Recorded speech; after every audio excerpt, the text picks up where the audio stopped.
So 1ல இருந்து 5 வரை பார்க்காதவங்க கண்டினியூஸா பாருங்க.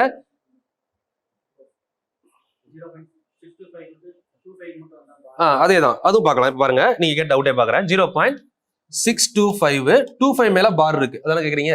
அப்போ 625 எடுத்து எழுதிடணும். ஃபர்ஸ்ட் எது மேல பார் இல்ல? 6 மேல. அந்த 6 கழிக்கணும், டிவைடட் பை 2 நம்பர் மேல பார் இருக்கா, அப்போ 2 9. ஒரு நம்பர் மேல பார் இல்ல, அப்போ ஒரு 0. அவ்வளவுதான் ஆன்சர். ஸோ அப்போ டைரக்டா ஆன்சர் என்ன வரும்? 619 டிவைடட் பை 990. இவ்வளவுதான். 0.625 5 மேல மட்டும் பார். ஓகேங்களா? அப்போ 625 அப்படியே எடுத்து எழுதிக்கிறோம். மைனஸ் எந்த நம்பர் மேல பார் இல்ல? 62. அப்ப இதுல 62 கழிக்கணும், இப்போ பார் இல்லாத. சரிங்களா? டிவைடட் பை ஒரு நம்பர் மேல பார் இருக்கா, ஒரு 9. 2 நம்பர் மேல பார் இல்ல, அப்போ 2 0. சரிங்களா? ஸோ கரெக்டா அந்த மாதிரி ப்ரிடிக்ட் பண்ணிட்டீங்கன்னா முடிஞ்சது கொஸ்டின்.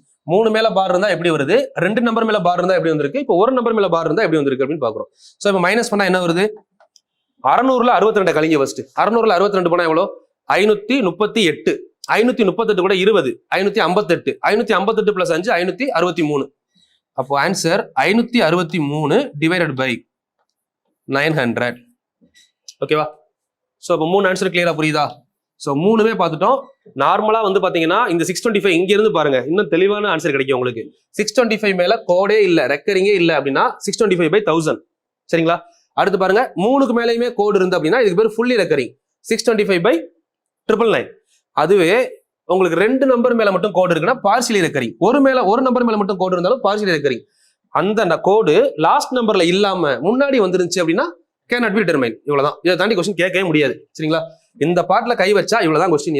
நீங்க பேங்கிங் எழுதினாலும் சரி, ரயில்வே எழுதினாலும் சரி, SSC எழுதினாலும் சரி, UPSC எழுதினாலும் சரி, தமிழ்நாட்டை தாண்டி போய் இந்தியா லெவல்ல இல்ல, நீங்க வேர்ல்டு லெவல்ல எந்த எக்ஸாம் எழுதினாலும் இவ்வளவுதான் ரெக்கரிங். சரிங்களா? ஸோ அவ்வளவுதான் கிரிட்டீரியா. இதுக்குள்ள நம்ம யோசிச்சுக்கணும். சரிங்களா?